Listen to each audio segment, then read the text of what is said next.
We're out in the wilds of North Carolina. Lions and tigers and bears. Oh, me. There's a bear. There was a bear at our house. Oh, believe me, we told them. So welcome, everybody. We're getting ready to start the filming. I'd like you in the back, please sit down if you would. Oh, hey, Monty. Yeah, just bossed Monty around, don't even know him. Seth, Seth, move a little bit in, please.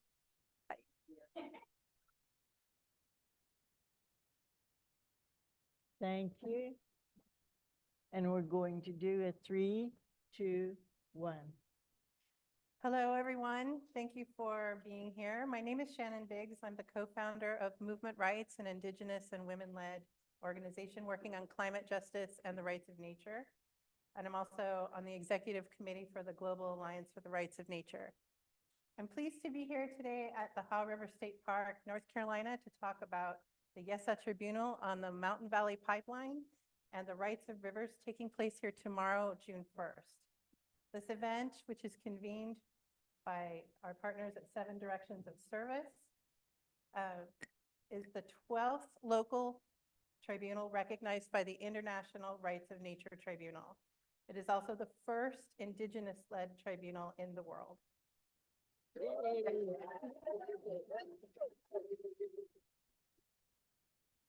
Yes to that.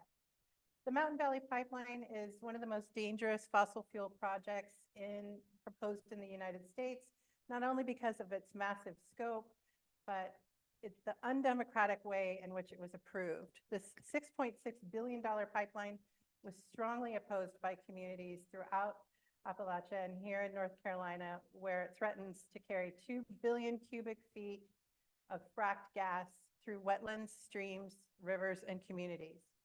In fact, its construction had been successfully defeated through legal channels by the actions of organizations everywhere, until Virginia Senator Joe Manchin, the biggest recipient of fossil fuel money in Congress, slipped its approval into a completely unrelated debt limit bill last year in what has become known as the Dirty Deal. Mm-hmm. I'd like to introduce the convener of the Yesah Tribunal, Dr. Cavalier-Keck, to talk about a little bit more about Mountain Valley Pipeline and its impacts and why this tribunal is historic and how the rights of nature can play an important role in protecting communities here in North Carolina.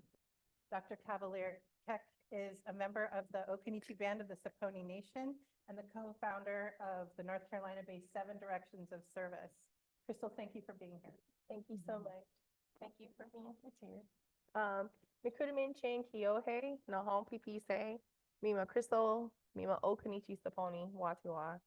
So I want to say that 7 Directions of Service, we've worked with Representative Pricey Harrison, and we've introduced 2 bills into the North Carolina General Assembly. One is House Bill 795 last year for the rights of the Haw River, and this year House Bill 923, rights of the Dan. So the destruction of nature, like Shannon said, especially the water, the MVP has accumulated over $2.5 million in fines from over 500 water quality violations in Virginia and nearly 50 violations in West Virginia. And corporations, with the government's compliance, foster and enhance these problems in our region. Perpetrators like the Mountain Valley Pipeline and essentially the governments, they make these judicial recommendations about the Earth's protection, and they're just destroying it for our frontline communities. So growing up here in North Carolina with the legacy of eugenics, the erasure of our people, plantation slavery, it still holds sway today. Descendants of torn apart indigenous communities, former slaves, and descendants of plantation owners with the same last names live on either side of the color line on the same lands where our ancestors had been slaves, indentured servants, and masters. In my community in Alamance County, I was taught that it was taboo to speak about being Indian or the old times, this Jim Crow South slavery. or to voice public information about racial discrimination. And so going back to MVP, when it started to come through our homelands in Alamance County, we had to stand up and fight back. MVP gave permits for the pipeline, stating that the natural gas would be used for strengthening our domestic and natural gas supply. And since gaining their permits, there has been talk of shipping some gas internationally. Also, discussions of MVP being bought out by a third party. The land MVP resides on falls under several jurisdictions and land ownership. Some of the land is already owned by the U.S. government, like the National Forest, and land that is privately owned, but is being bought out by eminent domain or condemnation. MVP impacts water such as sedimentation, trenching waterways, changing the flow of streams, and polluting the water point. So we're here at the Haw River State Park. That is one of the sacred rivers of my tribe that this pipeline will violate. Just a few miles down the road is the Dan River, which is where the pipeline will continue to harm today. We are on the land of the Sara people. Some of the people were absorbed into our communities. And again, this pipeline is built on very sharp terrain. Here starts the base of the mountains, but the MVP is being built on this karst terrain, which means there's sinkholes, caves, and streams underground. So these underground aquifers are being harmed and tainted. And they've had several landslides in the last couple of months, as well as they have burst through the karst. So that means people cannot drink their water anymore. And just trying to bring this rights of nature here to North Carolina is just trying to educate our status quo Indians about how we relate to nature and how we are nature. This is part of us. This is who we are. And so we're trying to help people understand that this water has to be protected at all costs. Since 1607, our people have been just forced, raped, and beat into submission, and we really have to stand up. And I'm so glad that we're having Grandma Casey Camp here to help us lead this way in this Yesah Tribunal. So thanks so much, Shannon. Thank you, Crystal.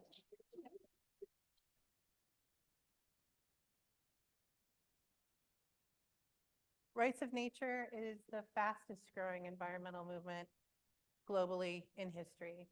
It is law in 30 countries across the world, recognizing that ecosystems have a right to thrive and carry on their natural processes, which seems like common sense because it is, and that serves to keep the system of life functioning, including protecting the survival of human beings.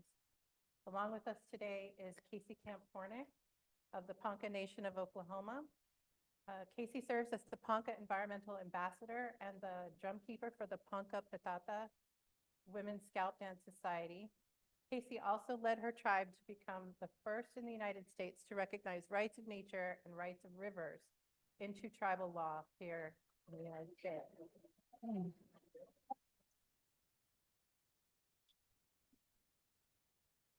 Casey serves as the president of the tribunal, the Yesah Tribunal, for this weekend, and we're very honored to have her here. Casey, could you please tell us more about the rights of nature and the vital role, leadership role that Indigenous people play in the movement for the rights of nature? Thank you. I'll do my best, and thank you. Thank you all for having me. I want to always thank the sacred water for the leadership that she offers, and ask for her guidance. Thank you, my relative, for all that you do for all of us, and we ask for your help and your guidance on this sacred day.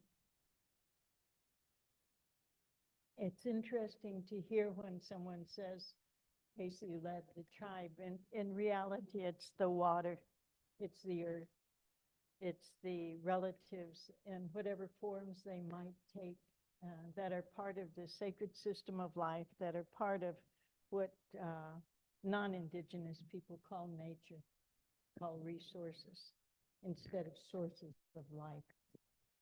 And it's an honor to be in this territory and to be able to come to the territory of my children's ancestors as well. My companion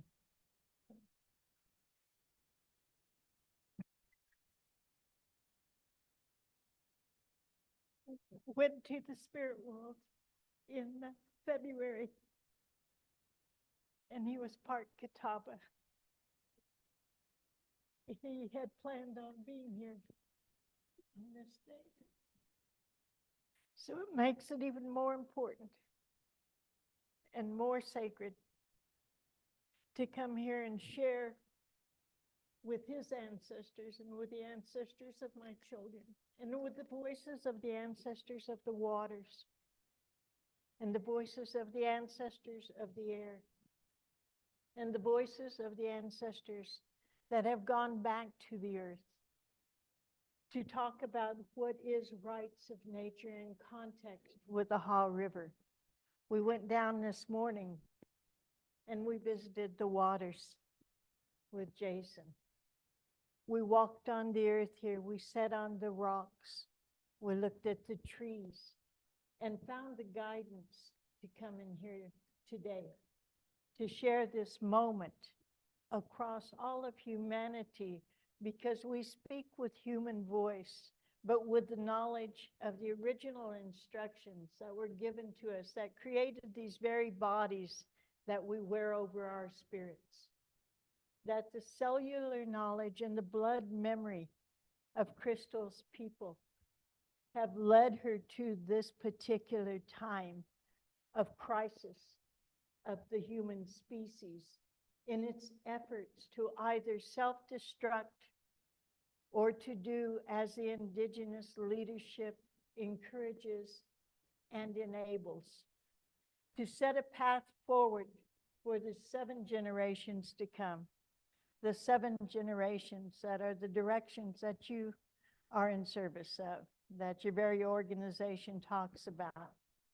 And this tribunal, this first Indigenous tribunal, is going to set a pattern that will be viable in those other webs of life that they call the internet, you know, and the ways that are shared in today's world that are vital to be able to get all of the information out that we have. It's so funny, Tiana was asking me, why do I have this here, up here? It's because it says obey. And I say disobey.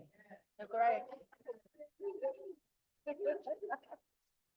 Disobey today the voices of those that call themselves leaderships, the Trumps of the world that are convicted of 34 felonies for the kind of laws that they enact, the kind of laws that allow the extractive industry to take, to steal, to become the mass murderers of history of all time, and to listen and to obey the laws of nature.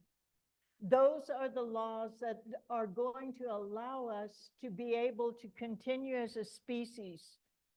And that's why this tribunal is happening, because those of us who listen to the wind and understand that unless we have the understanding of why the leaves rattle, why the hurricanes are bigger, why the tornadoes are purifying, why the wildfires are going, why the sacred waters need us to say, these fools aren't listening to us, but you indigenous people still are in your ceremonies. So we're asking you, and we're giving you the information to share with these. We who have silent voices in their ears are saying, you hear us, you hear us, you feel us with your spirit, with your inner voice. Now bring that voice forward in this form that is going to be able to translate into this modern world what is of value. It is the sacred ones with roots in the ground. It is the sacred one that flows. It is the sacred one that blows. It is the Father, Son. It is our Mother, the Earth, who nurtures us. It is the fires of the Greenland volcanoes and the ones in Hawaii that burn in us as human beings, as a species that has to come forward. So yes, those are what led us to recognize, not give rights of nature, but to recognize the rights of nature, which is part of why the Indigenous Council is formed with the Global Alliance of the Rights of Nature, so that we can bring voice to the United Nations, so that we can demand that the UN Declaration on the Rights of Indigenous People with free, prior, and informed consent be brought to you. The true leadership. We have elected leadership. We have state governments. We have federal governments. We have the UN. But the true leadership comes from the Mother Earth and all the natural beings. And the true leadership will be enacted through the humans like us, taking into our tribal sovereignties.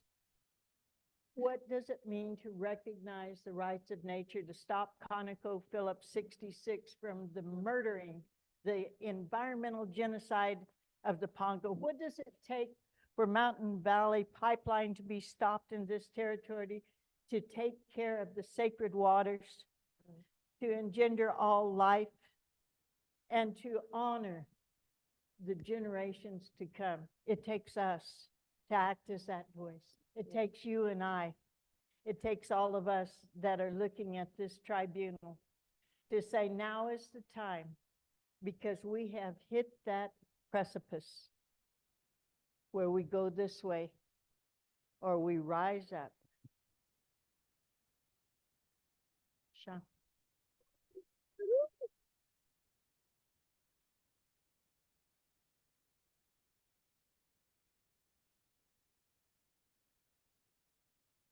Thank you both.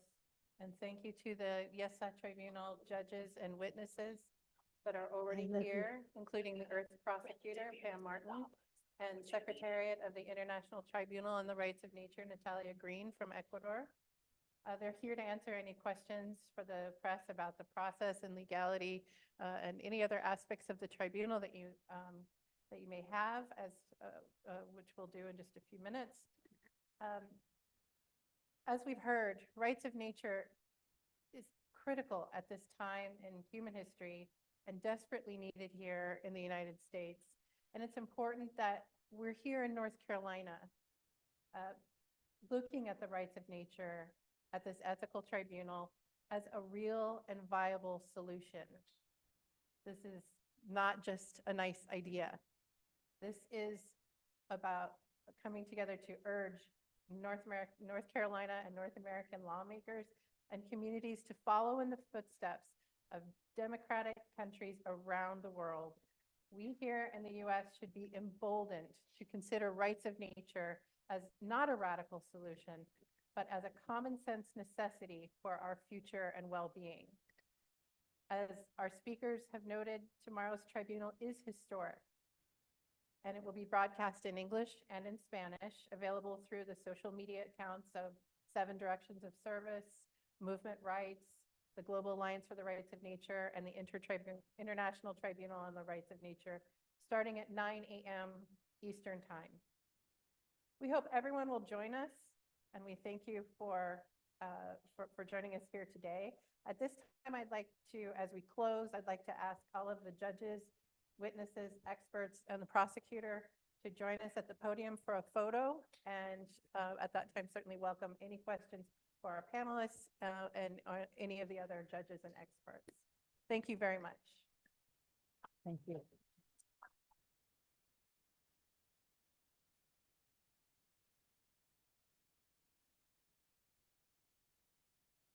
Come on, Monty. Come on up.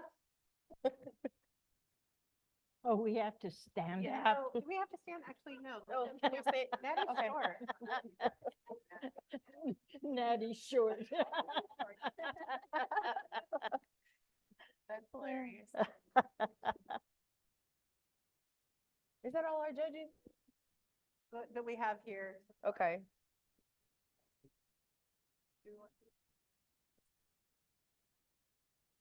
Let's just get pictures. Oh, wait, Just let me, get pictures.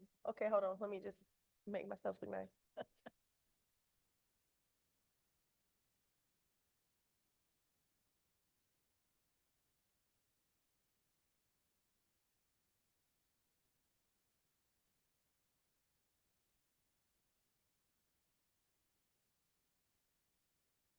Well, I'm smiling anyway.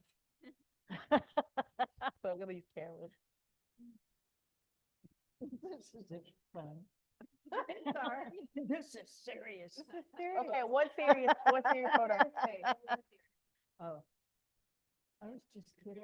Okay, now fun face. Okay, Ms. Ramona.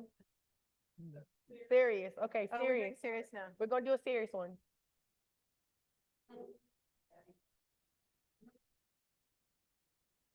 I can't hold a serious face. Trying. Okay, I can't do that either. It's like,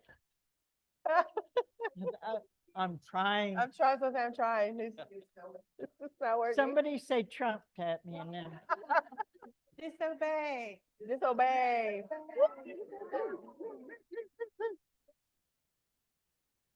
Oh, man, I love Thank it. you so much. Oh, Heather. We're Heather. missing one. Heather, come on up here. Miss Milton Lightning, nice try.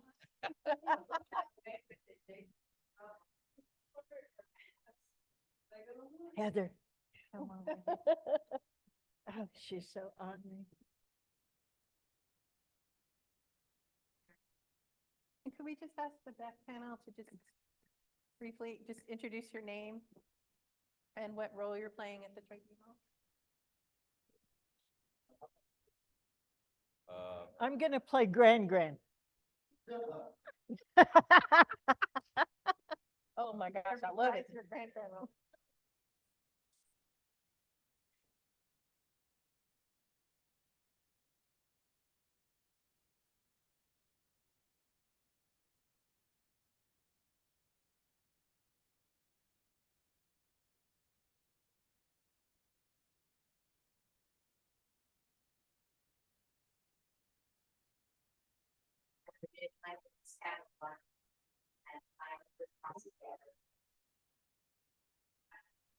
Hello, everybody. My name is Horinek. I'm the secretary of the Rights of Nature and will be secretary of the Shannon tomorrow.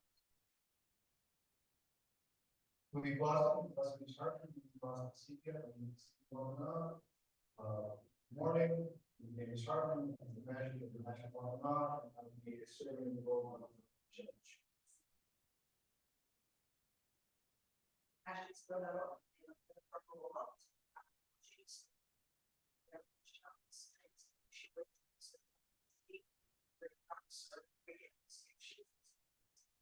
And her proud to be here as a judge. Yes. Yes. Yes.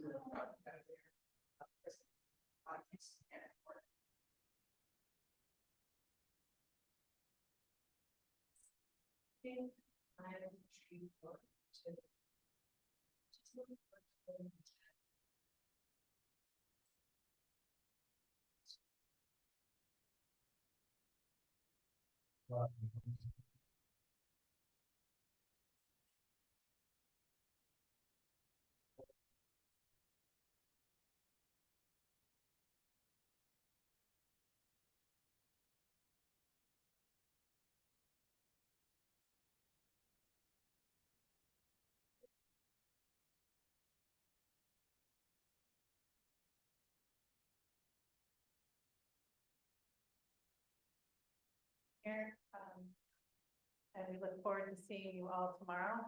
If you have any questions, we'll be around for the next few minutes. Yes, ma'am. Thank you. I wish it's really great if it's possible that Jason can give us a little paragraph. Oh. Shit in here. And Jason is here. We do it outside after the press release. Yes. Right in front of the camera.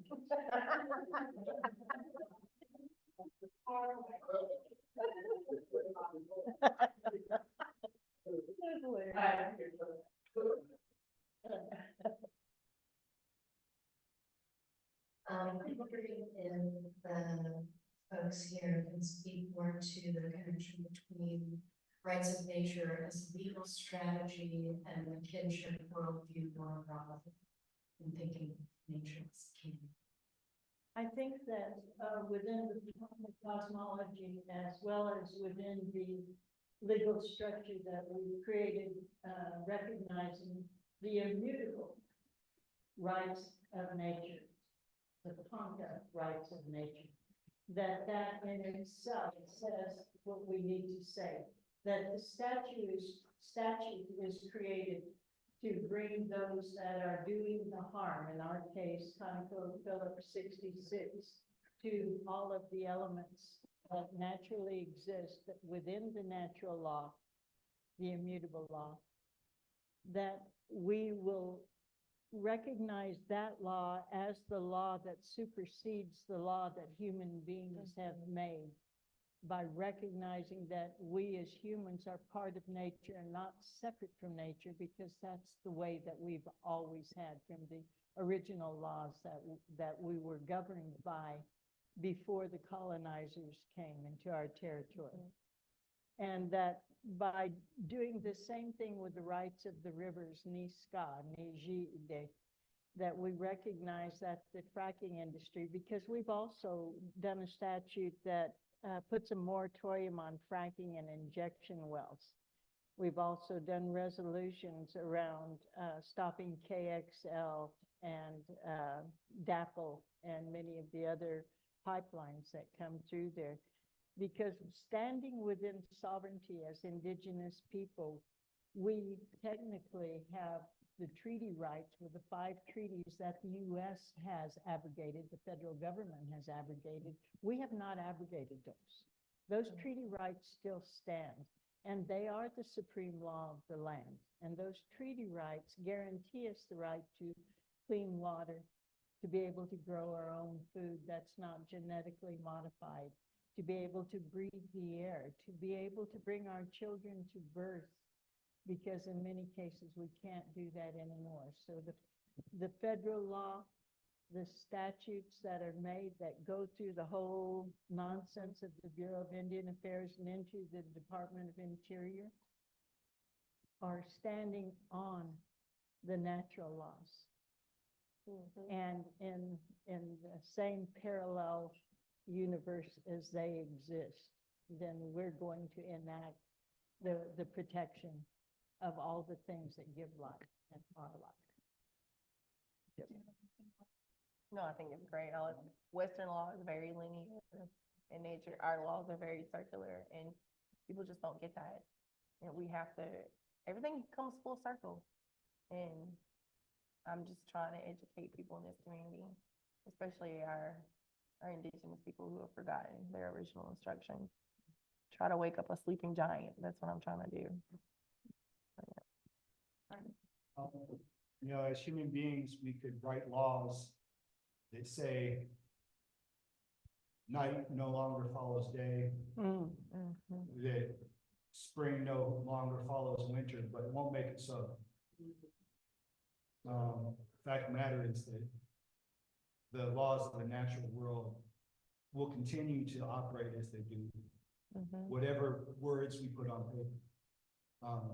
And that's the fact of the matter, and we have to come to realize that balance will always seem to be restored, and whatever we do to the earth, we do to ourselves. Yes. Right.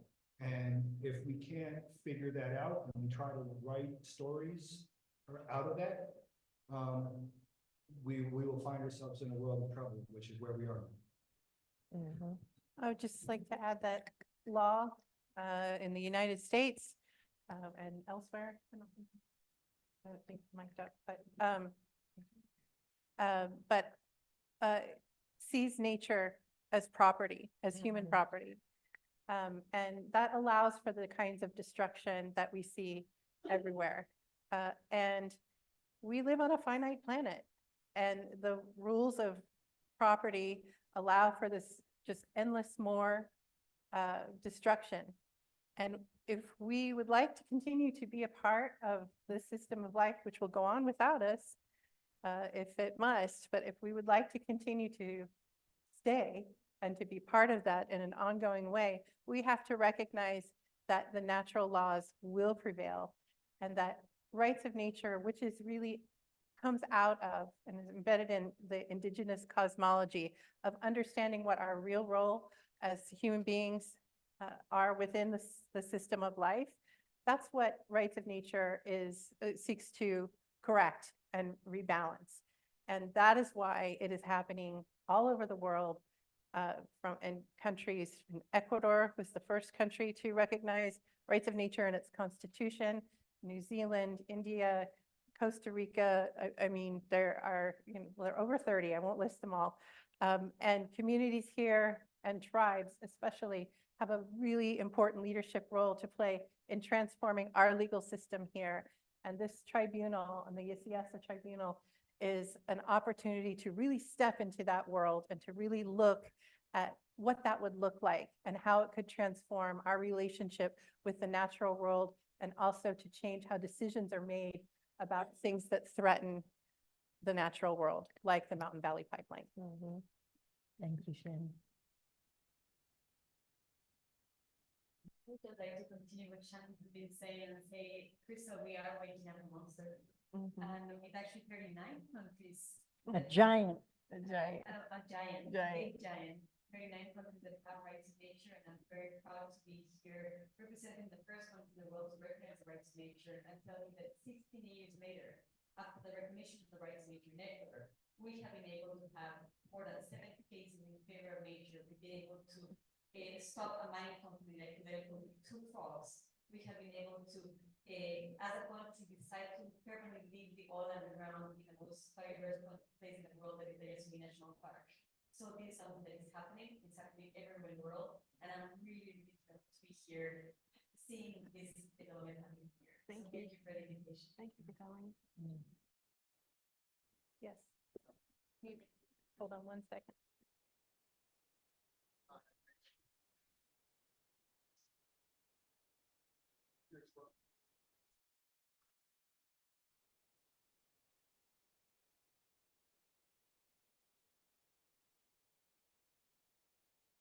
So I'll just talk locally. I'll let Shannon talk about other states. But what actually we did was Casey, Jason, and we actually went to the General Assembly, and we met with Representative Ashton Clemens, because I went to school with her, and I was telling her about this bill, and she said, wait, you have to talk to the environmental person. And so we went in there and we told Pricey what we were doing. And at first she didn't quite understand. She thought it was similar to this bill that's already in the North Carolina Constitution that talks about going to a state park, and state parks have rights. But I was like, that's not what I mean. I mean, we need a bill about this river, because the river is really sick. It's got Gen X, PFAS, and there was this pipeline that was trying to harm it. And I really had to explain to her what the rights of nature was, and Casey really did a good job of following back up and forth. And I was like, if you just have a little faith and just go with us on this, I'm telling you, it's a good thing. And I said, you just kind of have to feel it, right? Like, I just can't explain it to you. It's just who we are. And I said, you just have to trust me. And, I had talked to other General Assembly, like representatives in the Senate, and they were like, oh, you need this progressive lawyer and you need somebody to think out the box. And I was like, no, I just really need you to listen to me. Like, I really don't need anything else. I just need you to listen to me. Just be quiet and just listen. And we didn't quite get him, but Pricey surprised me. She was like, I'm gonna just go with it. I'm gonna go with this faith. And she's been really a supporter and just an ally. And she just took the bill that we had already kind of written, and she sent it to like the legislative, or well, it's like the bill person. And I don't know what you call them. It's like some people to get the bills ready. And they put it in their language, and then they kind of went back and forth. And I had to go back to this attorney who helped write the bill to be like, can you explain them to them in this legalese? Because like, that's your people. So could you help them understand? And so they had this conversation of going back and forth, and they were like, okay, we're just going to write it this way. And then she came to me, and I was like thinking, I had told Casey, my Casey. Can you give her last name Oh, so yeah. we can differentiate? Casey with the K, Casey Kinsella, that I just thought we was going to have to do our education phase of this. And Pricey wrote me the night before she introduced it and said, hey, I'm introducing your bill. And I'm like, what? Oh my God. And she introduced our bill. And I mean, it got the footing that we needed. And so now we're doing the groundwork. So this is the educational phase to try to bring it to the state of how we got this bill. And then Pricey just last month introduced the rights of the Dan River. which is now being affected by the MVP pipeline. Yes, she did it on my behalf, and it was very similar to the Haw River. And we actually got to include language in that bill that talked about the land that they were on, because that is the land of the Sara people.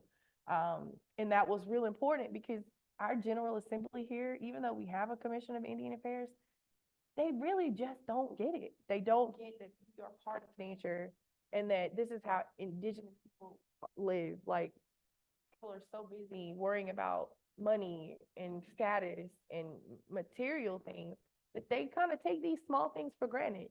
And so when you start to take your water for granted, I mean, you will die. And so it's a work in progress, but I have a really good feeling about it. I did talk to Representative Renee Price last night and was like, I really need your support on this bill. And she was like, as long as Pricey is leading it, because we don't want to take environmental stuff. But she said, I will support you. So we have a strong support, and we are working on bipartisan support. So, what's his name? He's in Alamance County, Ross, Representative Ross. He put in place about the Haw River Trail, and we went to his office, and he was talking about how he grew up on the river and how much he loved it. And I'm like, well, I got something for you since you love this river. So I have an offer you cannot refuse. So we're working on him. I would just add nationally that there are laws at the community level, at the state level, and at the tribal national level in more than half of the states of the United States. And I think if we're looking at where we are in this journey for the United States in recognizing rights of nature, we're looking, if we can look back at past movements for rights, where whether we're talking about slavery, civil rights, women's rights, that those rights already existed. And that what we're doing is asking the law to catch up to what is real and what is right and what is ethical and what is just. And so we're at that precipice, which is why events like the Yesah Tribunal are so important. Also to say that some of the earliest rights of nature laws were passed in very red states with red leadership, Republican leadership. So this is not just something this is not a right or left issue. Do you like to drink fresh water? Yes. That is not, it should not be a right or a left issue. And the reason that places like Ecuador have passed this before the United States is because an important piece to note is that the indigenous population of Ecuador is more than 50%, and they color the every piece of the culture. And in the United States, indigenous people have been silenced, have been quieted, and we are talking about waking a sleeping giant led by the indigenous people of this land who are here, who are ready to lead and ready to wake up the sleeping giant in the United States to recognize the rights of nature. And they silenced us by killing over 5 million. Yes. Yeah, so pardon me? Of course, that's part of the environmental genocide that we're talking about. You're right, they're still killing us, but those days are past, and sovereignty does make a difference here if we exercise it, Right. if we demand it, and if we make it be part of everything that we do, including what you're doing in your state legislature, is to say we have this right, it already exists, and that's, yes. Any last questions? With the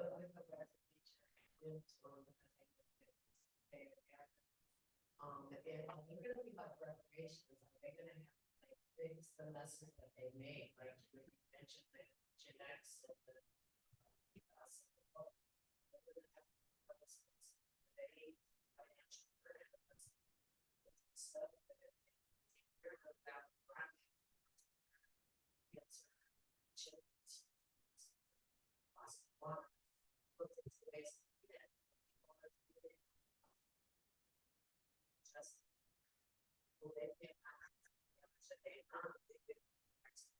I think that's how we build within our own local community. But yes, they should, and there is a component that is the just transition component that deals with that issue.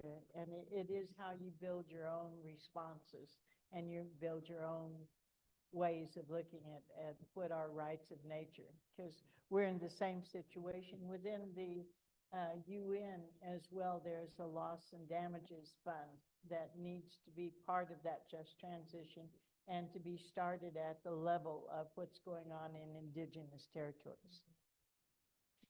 What is happening? Just with the ideally, you want to so you want to have the principle, like. But of course, when we're trying, it's not only to talk about reparation and restoration, and that's actually embedded in our constitution, the restoration of ecosystems. Because you cannot pay off nature as you pay off community that's harmed. You have to restore the nature integrity. So that is what we're aiming for. That's what we're aiming for the restoration. Right, That's the last.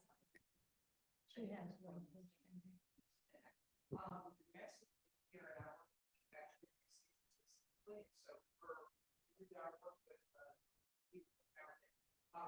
first in the nation to make keep fast genetics and research with environmental justice. That's why our this the water.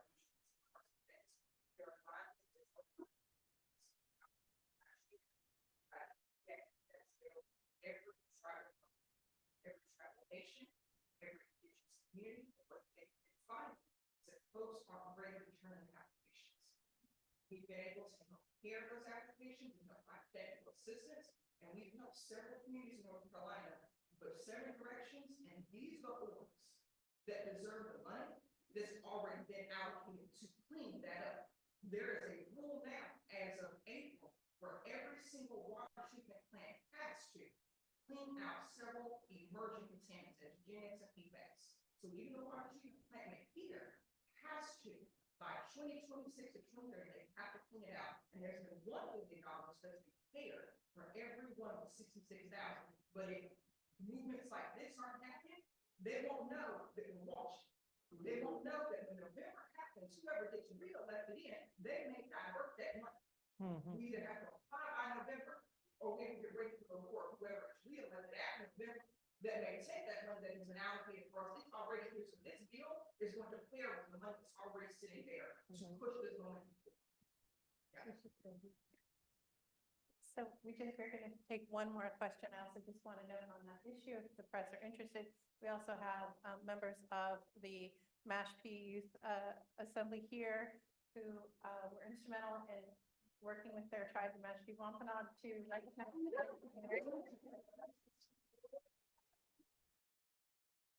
And part of that work is not just recognizing the right of the herring to live, exist, thrive, and evolve, but recognizing the responsibility of to rebuild and reconnect the herring to restore their vitality back to where it needs to be. And so they are actually working with the state and state agencies to be able to do that. So rights of nature isn't just a great idea, it's an actual workable solution. With that, we'll take one last question.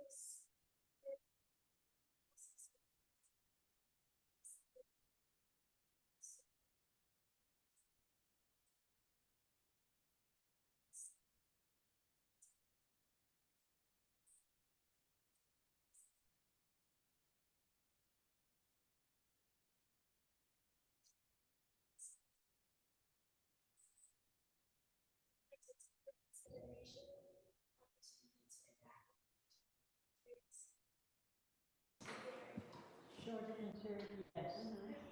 You can also look at the Universal Declaration on the Rights of Mother Earth, which was presented by Bolivia several years ago through the United Nations.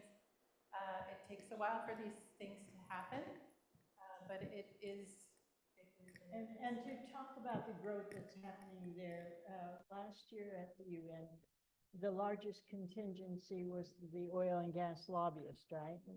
The second largest contingency was indigenous peoples.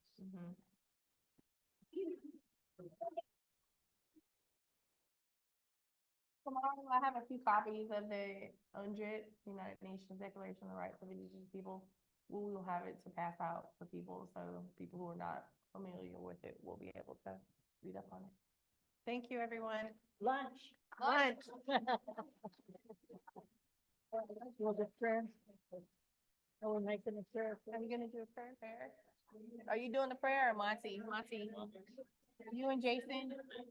Okay. Oh, thank you so much.